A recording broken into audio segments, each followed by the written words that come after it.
চমকাবে নসিবে আমার গো, চমকাবে নসিবে আমার গো, দিদারে নবী মুস্তাফার গো। সুবহানাল্লাহ। এই কথা বলতে বলতে হালিমা রওনা হয়ে গেলেন। রাস্তার লোক যত সওয়াল করে জবাব দিতে থাকে হযরতে হালিমা। হালিমার জবাবে লোক খুশি হয়ে যায়।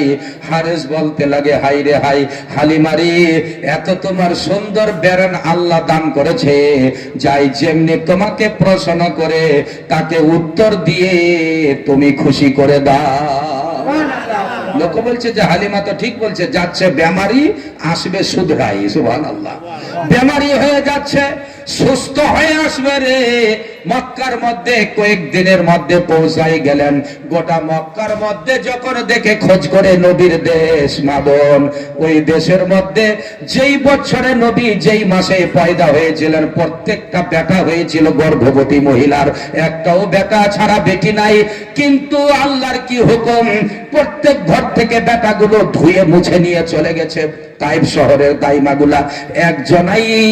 একজনাই মাত্র আমার ইয়েতিম নবী ওই আমিনার কোলের মধ্যে আছে। আর আমিনা নিজের লাল নবী মুস্তাফাকে নিয়ে কাঁদতে আছে। আমার বেটার বাপ নাই, বাপ নাই রে, আমার বেটার বাপ নাই। সাহেব নামে 500 টাকার দাতা, মসজিদের দাতা সাহেব, নারে তাকবীর,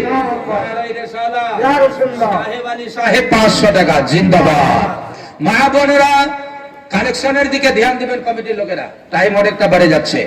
আমার প্যারা নবী সাল্লাল্লাহু আলাইহি সাল্লামের ওসিলায় সব ছেলে ছিল, এসেছিল মক্কাতে পয়দায়, কিন্তু আজকে কারো ঘরে নাই। নবী শুধু ইয়েতিমের কারণে কোনো দায়মা নিয়ে যায় না। যেই বাচ্চার বাপ নাই ওই বাচ্চাকে পালন করলে টাকা পাওয়া যাবে না, এই নিয়ত করে অনেক অনেক মেয়ে ছেলেগুলো আমার নবীকে নিয়ে যায় না। বলে আরে এ তো ইয়েতিম ছেলে, বাপ নাই, কে টাকা দিবে একে পাললে পুষলে? এই জন্য অনেকেই নবীকে বাবা নিতে চায় না। আর কারো কারো ব্যাপারে বলা গেছে যে কোন মেয়ে ছেলে যদিও নবীকে নিতে এসেছে, রাসূলকে যেমনি কলাতে নিতে যায়, আমার নবী মাথা নিচা করে লাই, মায়ের শাড়িটা ধরে লাই, মায়ের এইরকম চিমটিয়ে বুক ধরে লাই, কাপড় ধরে, আর ওই কোন দাইমার কলাতে যেতে চাই না।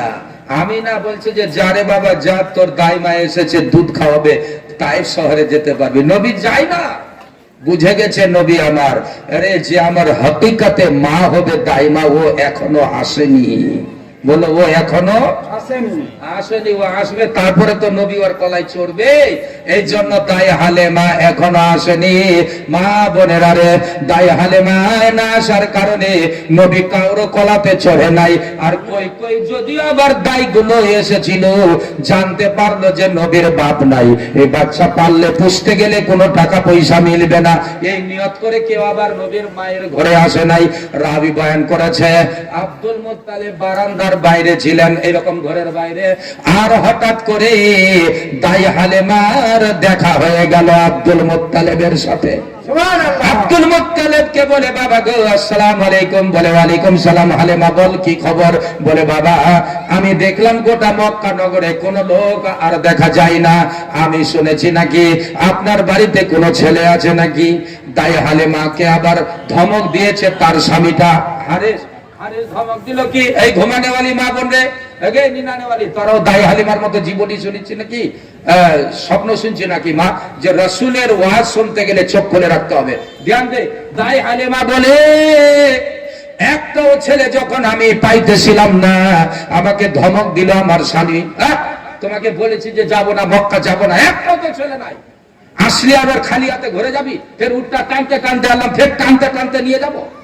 বলেন ভাই মরদের মন খারাপ হবে না?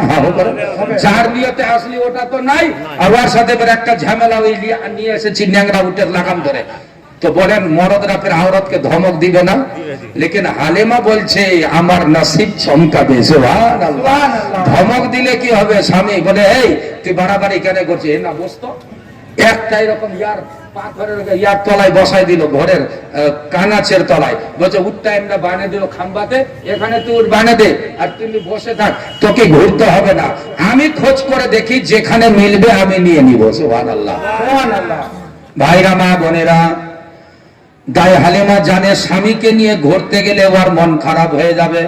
একটা অনেক দূর থেকে হেঁটে হেঁটে এসেছে, বলে একে আর খাটাতে হবে না, একে বসাই রাখি, তুমি এখানে বস।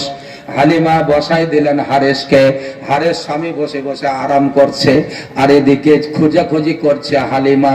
খোঁজ করতে করতে যে বললাম মিলে গেল আব্দুল মুত্তালিবের দেখা।